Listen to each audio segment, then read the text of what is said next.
Muleskull here, and welcome back to To Terraria. So we're in our shelter on the first night. This would be a good opportunity to do some crafting, preparing for the next day. So our materials, we don't really have a ton of stuff, but what I want to do is, okay, you'll see that my wood greaves don't have any defense, and we got some boreal wood last time, so we're gonna make some boreal wood armor with the boreal wood we have. This is a good opportunity to show you what the vanity does. So you can see that my character is wearing his boreal wood armor now. I just right clicked it. You can do the same back and forth. It moves your armor, you know. But if you like the look of the regular wood armor, you can always just put that in your vanity slot, like this. And see that my guy is wearing regular wood armor, but really I have the boreal wood armor. With the boreal wood armor, I get the 1 defense for the leggings, which gives me 4 defense compared to the 3 that this did. Well, with the set bonus, 3. Okay, so I'm gonna go with the boreal wood armor, of course, because I want the most defense that I can get. Also, I forgot what I was gonna say. Dang it! So we're gonna craft for the next day. Let's see. The boreal wood sword's 8 damage. I think that's a little better. We'll make one of those, and we'll replace our regular wooden sword. It's the same, I guess. Yeah. Okay. So yeah. Demon Eyes can squeeze through the 2x1 area. I'll try and get one to come through just for instructional purposes. I don't suggest you do it if you're a new Terraria player. But they can squeeze through this hole. So, but we can farm them. If we can farm them. And this is nighttime for the new Terrarian. Sitting here trying to farm some baddies. Come on down here. Boom. There we go, and I got a lens. Cool. Demon Eyes drop lenses. Zombies drop a number of different things. Shackles. A shackle is an accessory, gives you defense. They drop all sorts of little items that will help you along your way. So, we've got that out of the way. Let's see what else can we craft. A campfire. A campfire takes 5 torches and 20 wood. This is a good item to have because when you place a campfire down, it gives you the campfire buff, which is life gen is slightly increased. It works if you're in range of a campfire. If you're outside the range, you won't get the buff. But it's a good thing to have, especially in your house, because you can regain your health a little quicker. So yeah, just gonna wait for the nighttime, really. I guess I can kind of dig if I'm in a safe spot. I can dig out some of the wall. And yeah, I think I'm gonna teach you how to make a proper house today. Now, a proper house, what I mean by a proper house is a house that NPCs will come and live in. Doesn't have to be fancy. You can, like I said last episode, you can build it as fancy as you want. We're gonna just leave it like that until the daytime comes. Up there's a fallen star. You can get those at night, and they are very good because that increases your mana. I think I'm gonna dig this out just so I don't get stuck. Just in case one of those guys seems to slip through the 1 block hole.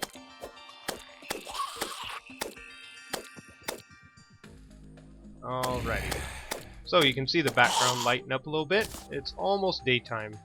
It's always hard to tell in a snow biome when daytime is. But it's almost day, so I'm gonna pop out of this hole. Fight some baddies and see if I can get a fallen star or 2. Maybe a chest. I don't know. Safety's always the first concern if you're trying to survive, especially if you're playing hardcore. You want to be safe. Safe is your #1 priority. So, I can place blocks, and a way to do that is I always put my cursor under my feet and just jump. and place blocks at the same time. That'll help you get up to high spots and move around a little better. Oh god. Okay, that star disappeared. That means it's daytime. So this zombie's just gonna keep on walking until he's off screen, and then he will despawn. So I can take down this little pillar, because I don't want to waste snow on unnecessary pillars. That and it's ugly. So, daytime. We can go around, kill slimes. What I like to do on the second day is go and look for chests and material and stuff like that. So, we're going to head over this way. Also, something I'd like to talk about is the mini-map. If you press the tab button, your mini-map will come up. You can go to this view, where it shows your world, it shows it overlaid over your main, world, or you can turn it off. Now, if you press escape, you'll see these symbols up here. These are different things to do, basically the same thing as I showed you, except for this one shows you the overview of the map, and you can scroll with the wheel. You move it left and right, up, down with the WSAD. Escape to get out. But yeah, that's a handy tool. Knowing how to get rid of it is good too, because this is a big thing on the screen that you can't see what's behind it. So, go to this view. I always chop trees and stuff and get mushrooms. Mushrooms are a healing item. You can use them for potions later on. They're just handy to have. You don't need a ton of them, but... Now, with the water, you want to be careful. If you can't see the bottom, don't go down there, because you can get pinned down there and drown. Oh, okay, we're good. This is lead. You want to get lead. Any kind of metal is good to have at the beginning of the game, especially if you're wearing wood armor. So we're just going to journey to the left, and we're going to see if we can find some chests. Oh, there's some copper. That's good to have at the beginning. You want to gather any kind of metal that you can at the beginning. Okay, these things down in the bottom of the screen, those are called crimson altars. There's also corruption altars, depending on what your world spawns. I'm going to show you guys a little trick to see things at the bottom. You want to open your inventory, go to your torches, and right-click one of them. Now, once you have it in your hand, or on you're holding it with your cursor, I want you to hit escape, and that'll throw your torch. And that'll give you kind of a picture of what's going on down below if you can't see the bottom of something. Now, don't hit these with a hammer. It can kill you. I know the facts are kind of random, but I'm doing this on the fly. Just because that's how I do best. I'm not good at tutorials, so I'd rather teach you as I go. If you ever get down in a hole or something, you can always get out this way. Ooh, or, actually, I picked up some rope. Now, rope, I always like to throw that in my last inventory slot. That way I can get to it quickly. And if you have a back wall, which is this brown dirt thing here, you can place it right there. And if you press up on it, you can climb it. Very, very handy for getting out of spots. But don't waste it all. Okay, so, let's see. Some jars down here. You want to break those with your sword or pickaxe or whatever you have. Don't go into the deep water like this. You don't want to go down there. Not yet, anyway. Unless you can get out on time. Yeah, that's up to you guys. So I'm gonna get out of here, slime. I'm gonna pillar up, and then I'm gonna go straight out this way. It's your world. You do what you want. Ooh, blueberries. I always pick up little random stuff like that, just because. So, no chest, but I'm finding a lot of metal, which is good. Let's see, I got 13 lead. You can see it down here. Okay, let's see here. We'll get this lead because, it's pretty important. It's actually, lead is one of the metals you'll use forever. It's good for a lot of crafting recipes, even in hard mode, which we'll explain hard mode when we get to that point. Alright, so getting a little bit of copper. Oh, there's a piece right there. It's kind of hard to see. It's right there. There we go. Okay. So, I always just swing my sword to break grass, and you never know, you might find something. You can see little worms popping out of there, and grasshoppers, and all sorts of stuff.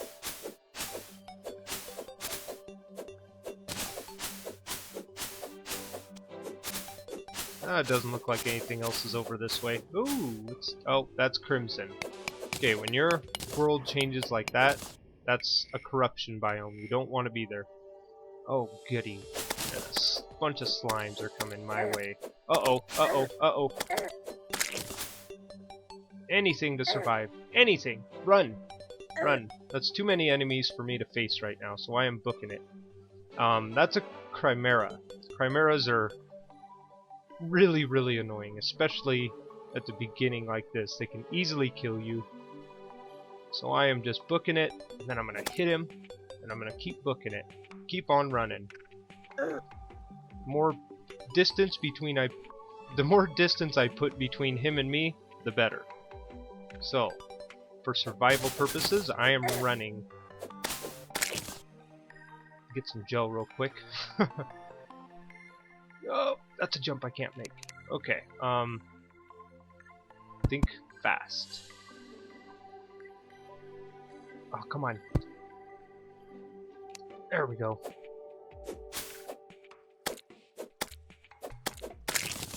So, we know where our corruption is. There's corruption and crimson. They're both relatively the same, but there's a few differences. Now, remember the water thing. If you can't see the bottom, don't go down there, because you can get something like this that'll hold you under and you can't see what's going on. Alrighty. We're gonna head back this way.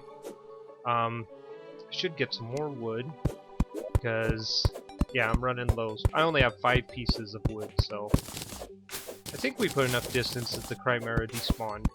Getting them off screen is pretty important. Enemies spawn on screen, but they also despawn. So, good tip.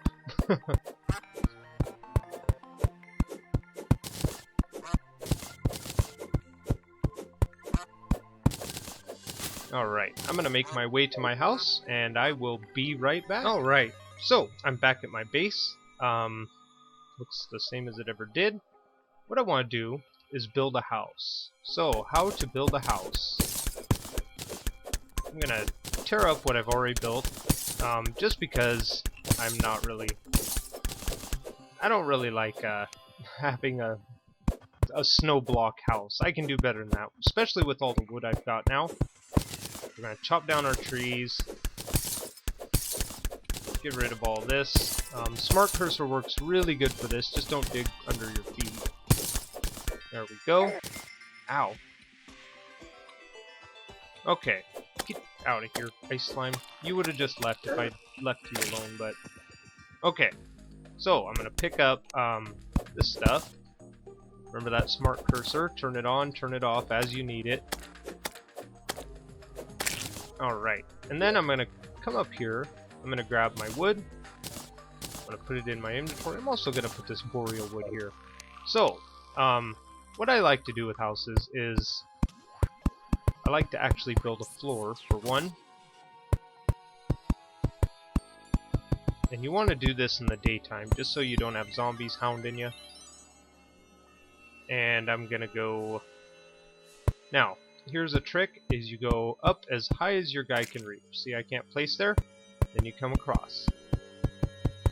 Just like you're building the shelter in the first episode. And then straight down. Okay, now, the trick to that is, this ceiling is as high as I can jump. Let's see. Yeah. Why can't I break it? Anyway, let's see. Pickaxe, yeah? Oh, I might have to jump to break it. Okay, there we go. Now, that's as high as you can jump. That's why I built it like that. So we're just gonna do that. We're gonna replace our workbench. We're gonna place some torches. And we are going to build 2 doors.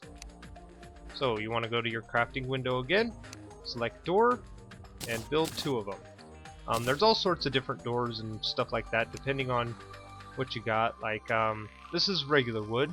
Then I've also got the boreal wood stuff. Boreal wood doors, boreal wood chairs, workbenches, all that stuff. And yeah, so there's that.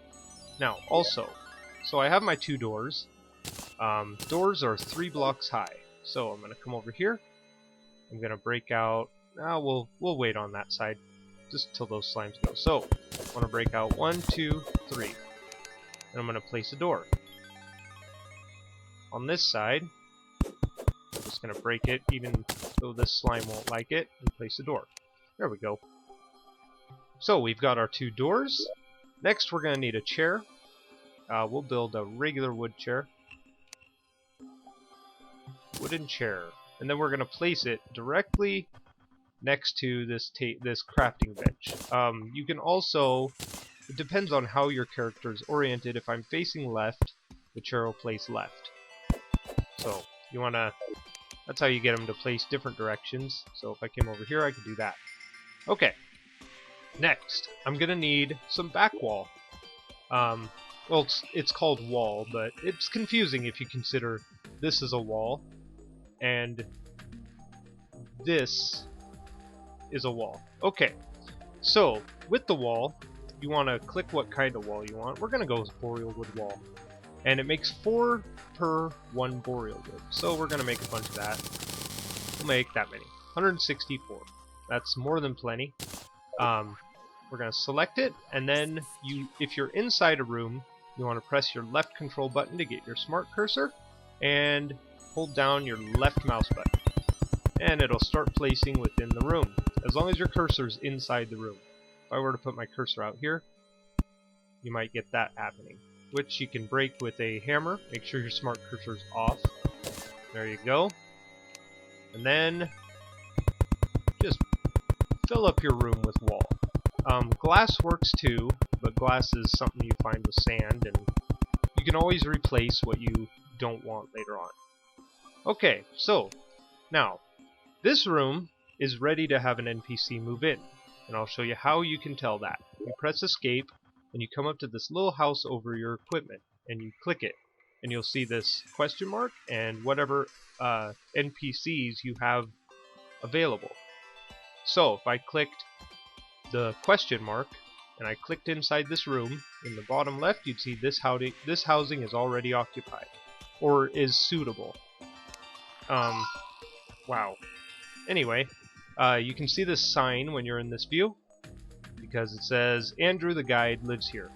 You can always take Andrew's sign down too. By right-clicking it, you can click an NPC and click it into the room you want him to move in. And how to make a room suitable to an NPC is by having a torch, 1 door, 1 table, and 1 chair, and then a full back wall. If I were to hammer this back wall, you would see that this housing is no longer suitable if you did this. Oh, I guess it is still suitable. Huh, that's new. I did not know that. Anyway, full back wall, torch, table, chair, and door. That's the things you need. And don't let zombies and slimes in your house. Ever. Unless you can kill them. Like I just did there. Okay. Now, right-click your doors to open and close. Stand next to your crafting bench to craft. Stuff like that. I'm going to place my campfire down again. Let's see where it is. There it is. Don't worry, campfires don't burn down your house. There's no way to burn down your house, unless you throw bombs and blow it up. But yeah, that's how you build housing. You can make a bunch of different rooms all over the place, however you want, as long as they have a table, a chair, a torch, and a door. Doesn't have to be 2 doors, just 1. Doesn't have to be 2 torches, just 1. As long as it has those 4 items, you're good. So, I hope that helps you guys. And yeah, thanks for watching. I'll see you all next time. Bye!